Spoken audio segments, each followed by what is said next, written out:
Question number 2. Tricon Company has prepared the following statement for the month of April 2015. ठीक है, तो Tricon company है हमारी जिन्होंने एक स्टेटमेंट बनाया है for the month of April 2015.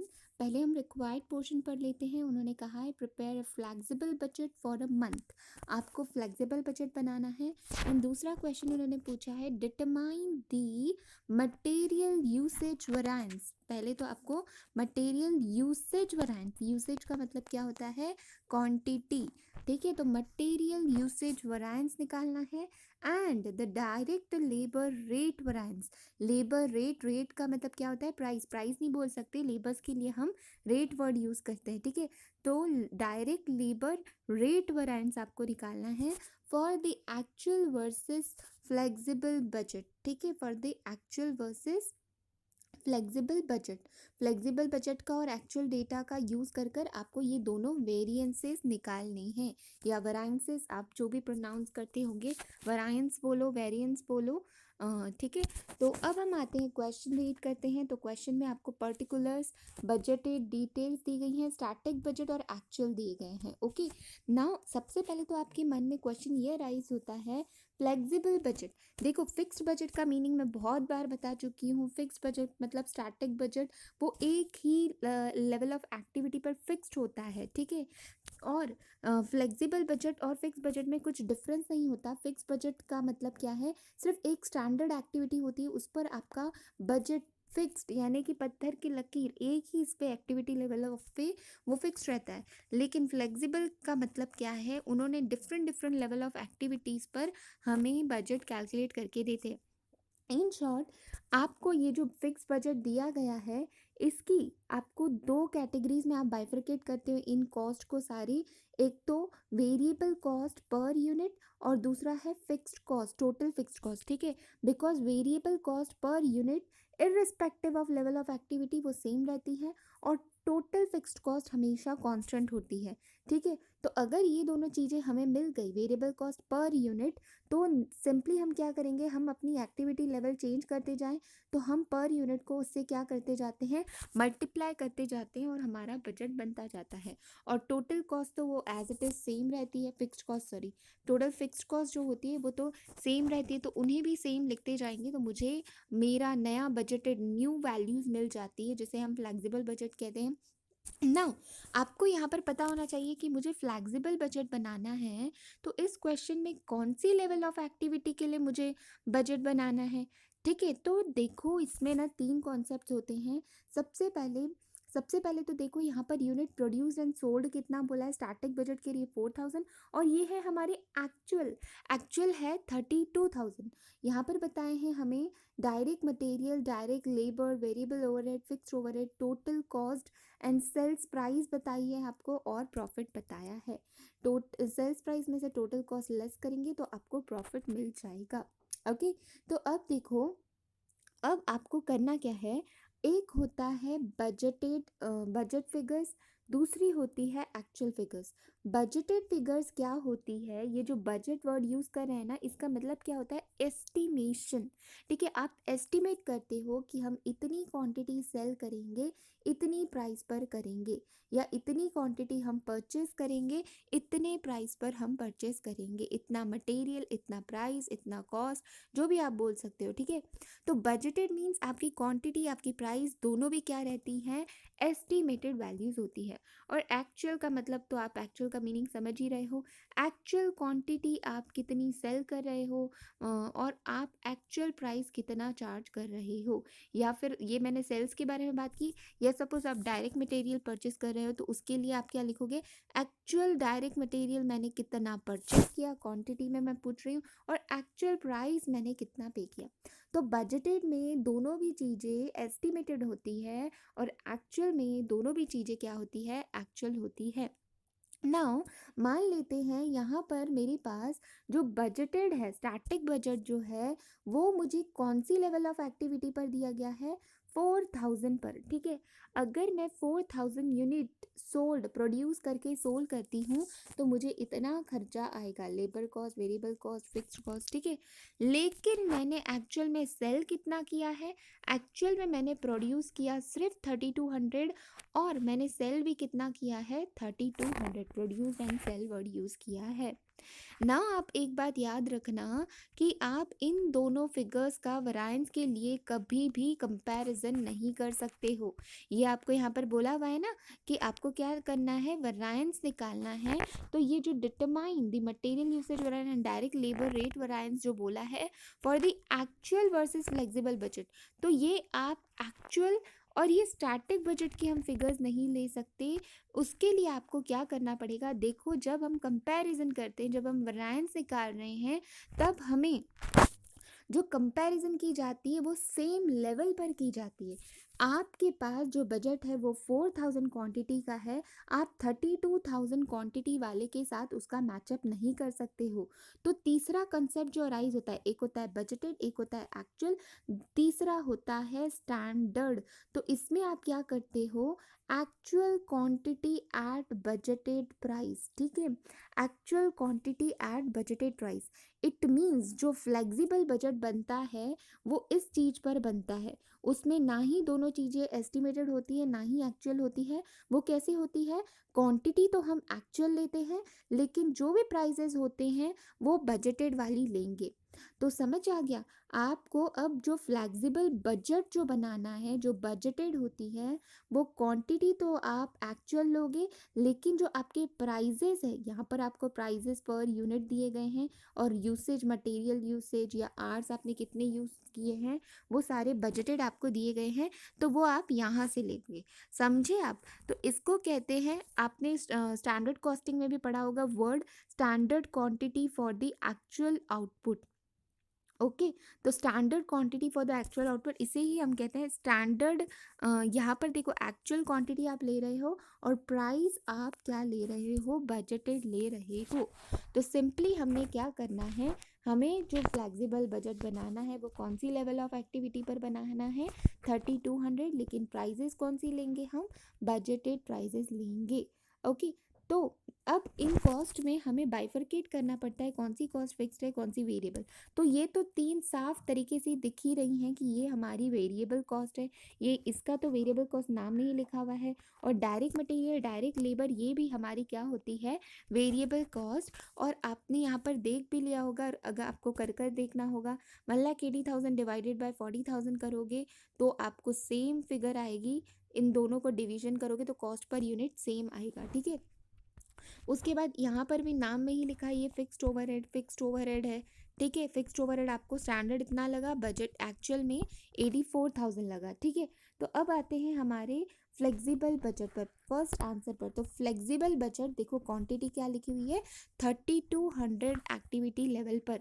तो मैंने बताया था जो हमारा फ्लेक्सिबल बजट बनता है वो एक्चुअल क्वांटिटी पर बनता है, लेकिन जो हम प्राइजेस लेते हैं वो बजटेड प्राइस लेते हैं। ओके, तो सबसे पहले हमारा फॉर्मेट कैसा होगा, सेल्स माइनस सारी कॉस्ट लेस करेंगे तो हमें प्रॉफिट मिलेगा। तो सबसे पहले सेल्स की बात करते हैं। सेल्स, ये जो हमें सेल्स दिया गया है, अब मुझे सेल्स प्राइस चाहिए, बजटेड सेल प्राइस। क्वांटिटी तो मैं ये 3200 ले लूँगी लेकिन मुझे सेल्स प्राइस चाहिए। तो प्राइस कैसे मिलेगी मुझे, 6000 डिवाइडेड बाय 4000 करूँगी तो मुझे मिल जाएगी सेल्स प्राइस पर यूनिट, वो भी budgeted sales price, budgeted sales price per unit, ठीक है। तो देखो 6000 डिवाइडेड बाय 4000 किया तो मुझे बजटेड सेल्स प्राइस मिलेगी। तो प्राइजेस तो मुझे बजटेड लेनी है लेकिन क्वांटिटी एक्चुअल ली, तो मुझे मल्टीप्लाई बाय एक्चुअल क्वांटिटी से किया तो मुझे सेल्स मिल गया।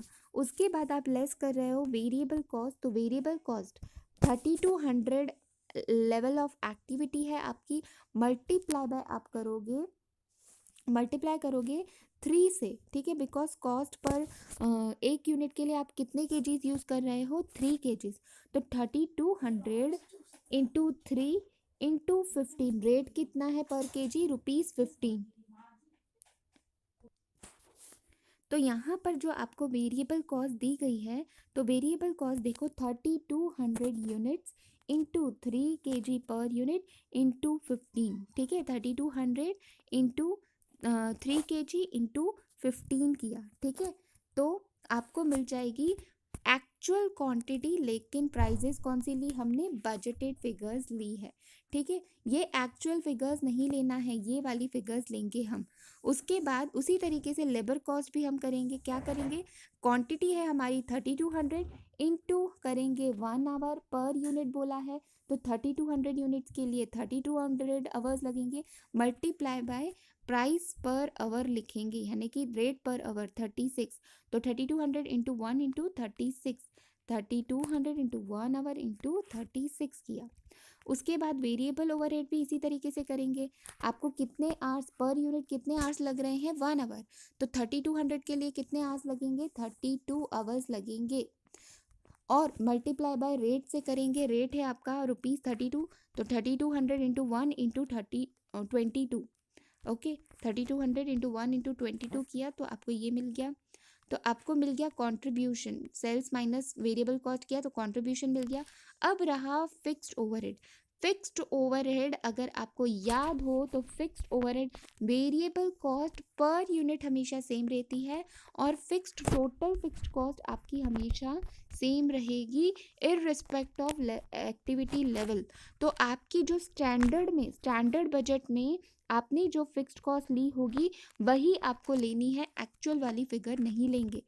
बजटेड में हम फिक्स्ड कॉस्ट हमारी सेम रहेगी irrespective of level of activity, चाहे एक्टिविटी 4000 का बनाओ, चाहे 3200 का बजट बनाओ, चाहे कोई और लेवल 8000 एक्टिविटी लेवल पर आप बनाओ, लेकिन फिक्स्ड कॉस्ट आपका सेम रहेगा। तो 9000 एज इट इज़ यहाँ पर आएगा, लेस किया हमने 90000, तो हमें मिला प्रॉफिट।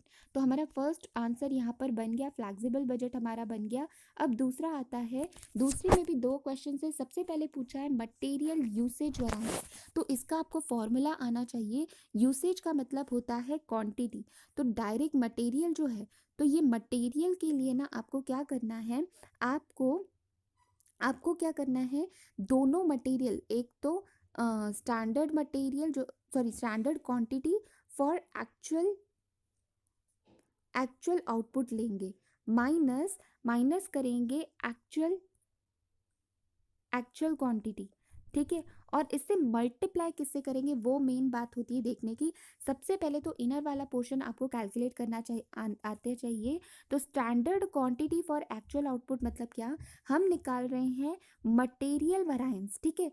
तो स्टैंडर्ड क्वांटिटी हम किसकी बात कर रहे हैं, मटेरियल की। तो एक यूनिट बनाने के लिए आपको जो क्वांटिटी लगती है स्टैंडर्ड क्वांटिटी, वो है 3 पर केजी लगता है, लेकिन फॉर एक्चुअल आउटपुट बोला है, यानी कि 3200 क्वांटिटी बनाने के लिए, एक यूनिट बनाने के लिए आपको 3 केजी लगता है, तो 3200 बनाने के लिए कितने केजीज लगेगा, तो आपको करना पड़ेगा 3200 मल्टीप्लाई बाय 3 करना पड़ेगा। तो ये स्टैंडर्ड क्वांटिटी, देखो क्वांटिटी तो स्टैंडर्ड ली हमने कि एक यूनिट बनाने के लिए 3 केजी लगता है, लेकिन फॉर एक्चुअल आउटपुट मतलब क्या, हमें टोटल फिनिश गुड कितना बनाना है, आउटपुट मतलब क्या, फिनिश गुड कितना बनाना है, फिनिश गुड 3200 बनाना है, और स्टैंडर्ड क्वांटिटी किसकी ली हमने, मटेरियल की ली, ठीक है। और बोल रहा है यहाँ पर एक्चुअल क्वांटिटी, और actual quantity of raw material जो यूज़ हुआ है वो तो आपको क्वेश्चन में ही दिया गया है 10,000 kg, तो 3200 इंटू 3 माइनस 10,000 kg, देखो यहाँ पर दिया गया है 10,000 kg मटेरियल वेयर यूटिलाइज्ड, ठीक है। तो देखो हमारे आंसर पर आते हैं हम लोग, देखो मटेरियल यूसेज वेरिएंस, यूसेज का मतलब ही क्या होता है, क्वांटिटी, तो standard cost of standard quantity for actual output minus standard cost of actual quantity, जिसको आप शॉर्ट में क्या लिखते हो formula, S Q minus A Q multiply by S P. तो फिलहाल तो मैंने आपको ये इनर वाला पोर्शन कैलकुलेट करके बताया, वो किस तरीके से हम कैलकुलेट करते हैं।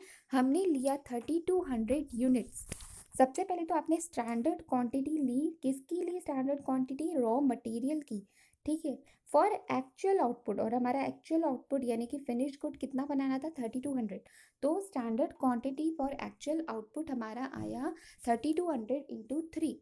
फिर हमने इसमें से लेस किया एक्चुअल क्वांटिटी रॉ मटेरियल की, ठीक है, तो वो यूज़ हुई 10,000।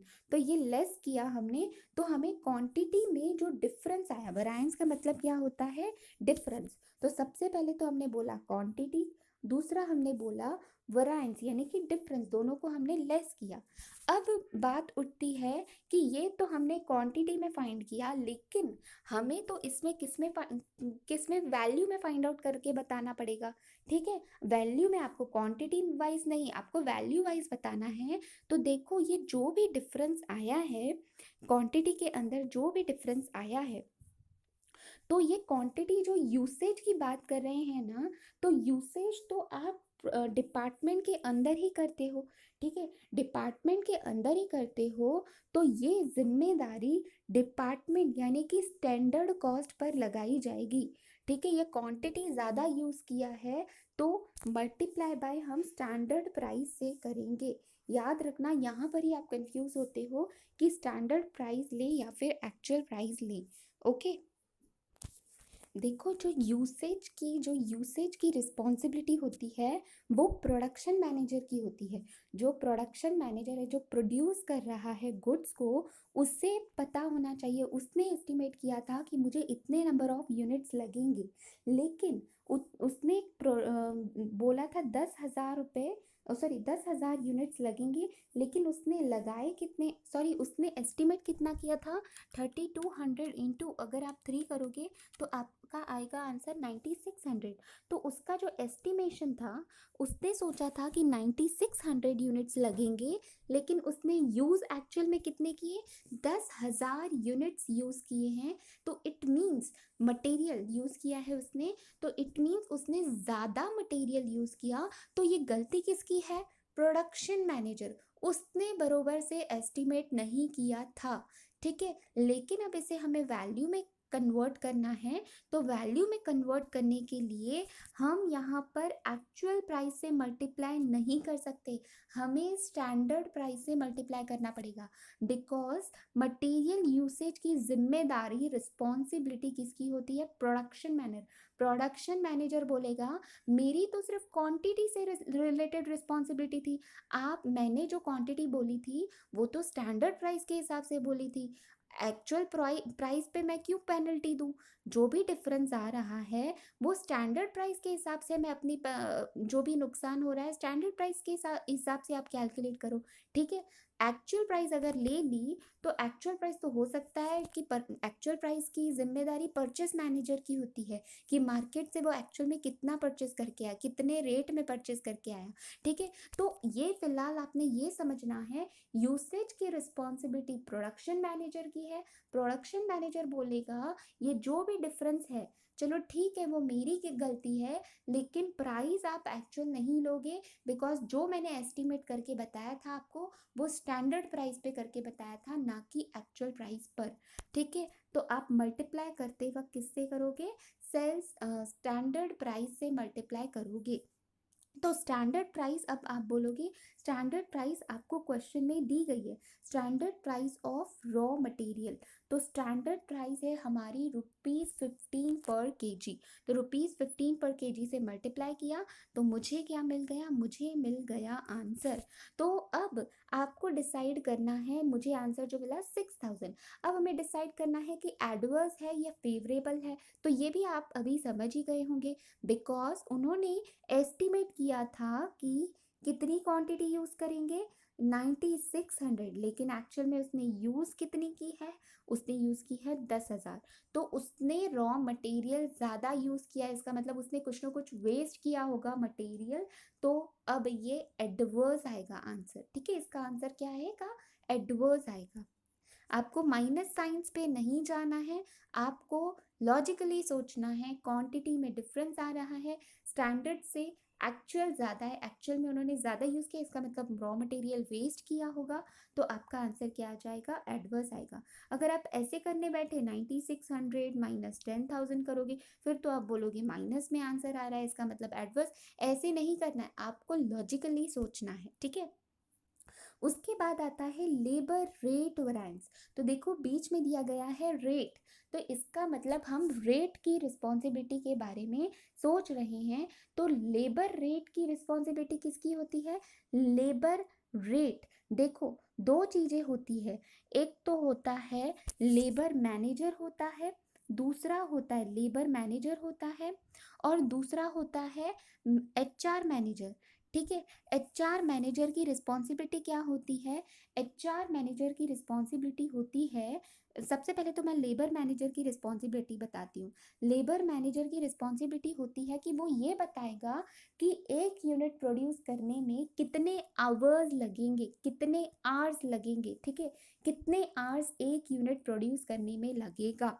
ठीक है, और मैनेज ये लेबर एचआर मैनेजर देखो आपको पता है कि एचआर मैनेजमेंट जनरली किसके लिए होता है? रिक्रूटमेंट के लिए होता है। वो क्या करता है? एम्प्लॉय करता है लोगों को, और साथ ही साथ वो उनकी सैलरी डिसाइड करता है। लेबर्स के केस में आप वेज रेट बोल सकते हो। ठीक है, तो वो रेट डिसाइड करने की रिस्पॉन्सिबिलिटी उसकी होती है। तो अब हमें यहाँ पर क्या बोला है? लेबर रेट वैरायंस, यानी कि हम यहाँ पर किसकी रिस्पॉन्सिबिलिटी की बात कर रहे हैं? हम बात कर रहे हैं एचआर मैनेजर की रिस्पॉन्सिबिलिटी की बात। ठीक है, तो उनका आएगा रेट का, दोनों का डिफरेंस लेंगे, standard rate minus actual rate करेंगे। तो स्टैंडर्ड रेट तो आपको क्वेश्चन में ही दिया गया है, क्वेश्चन में दिया गया था 36 पर आवर। जो लेबर डायरेक्ट लेबर का आवर रेट लोगे आप, तो पर आवर ₹36। अब आप एक्चुअल बोलोगे, एक्चुअल रेट कैसे निकालेंगे? देखो आपको एक्चुअल कॉस्ट दी गई है लेबर की, एक्चुअल कॉस्ट दी गई है, और आपको यहाँ पर एक्चुअल आवर्स यूटिलाइज भी दिया गया है। ठीक है, एक्चुअल आवर्स यूटिलाइज्ड। ठीक है, तो एक्चुअल आवर्स यूटिलाइज से डिवाइड करूंगी, तो मुझे क्या मिल जाएगा? मुझे मिल जाएगा रेट पर आवर मिल जाएगा। पर आवर कितना रेट है वो मिल जाएगा। तो 1,12,800 डिवाइडेड बाय 3,100 किया मैंने, तो मुझे क्या मिल जाएगा? रेट मिल जाएगा। ओके, तो देखो हम हमारा कैलकुलेशन दिखाती हूँ मैं आपको। तो देखो आपने ये वही कैलकुलेशन किया हुआ है, standard rate minus actual rate हमने किया है। तो स्टैंडर्ड रेट तो 36 हमें क्वेश्चन से ही मिला, साथ ही साथ actual cost divided by total hours utilised divide किया, तो 36.38 समथिंग आपको आंसर आएगा। तो 36 स्टैंडर्ड रेट हमने क्या डिसाइड किया था? एचआर मैनेजर ने कहा था कि हम इनको जो वेज रेट है, वो वेज रेट हम पर आवर इनको 36 रुपीज़ देंगे, लेकिन एक्चुअल में आप कितना दे रहे हो उनको? 36.38। इसका मतलब आप उन्हें पर आवर के बेसिस पर पैसे ज़्यादा पे कर रहे हो। ठीक है, तो इसका मतलब देखो सबसे पहले तो आपको आंसर पहले से ही पता चल गया कि इसका आंसर एडवर्स आने वाला है। एडवर्स क्यों आने वाला है? बिकॉज हमने जो सोचा था, जो हम रेट देना चाहते थे, उससे रेट हम ज़्यादा दे रहे हैं। एंड अब मल्टीप्लाई करते वक्त किससे मल्टीप्लाई करेंगे? बिकॉज आपको इनर वाला पोर्शन तो पता चल जाता है, रेट है तो मतलब रेट का वेरिएंस लेना है आपको। ओके, अब मल्टीप्लाई किससे करेंगे? तो देखो यहाँ पर मल्टीप्लाई किया हुआ है एक्चुअल आवर्स से। ठीक है, बिकॉज अब बोलोगे कि एक्चुअल आवर्स से क्यों मल्टीप्लाई किया? बिकॉज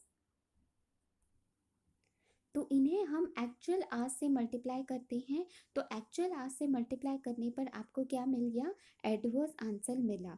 ठीक है, तो आपने ये बात याद रखनी है। आपको देखो इनर वाला पोर्शन तो याद रहता है, यूसेज वैरायंस बोला है तो यूसेज यानी कि क्वांटिटी का डिफरेंस लेना है, रेट वैरायंस बोला है तो आपको रेट्स के डिफरेंस लेने हैं, लेकिन आपको मल्टीप्लाई किससे करना है? यहाँ पर आपने स्टैंडर्ड प्राइस से मल्टीप्लाई किया, और यहाँ पर एक्चुअल आवर्स आपको क्वेश्चन में ही दिया गया था 3,100।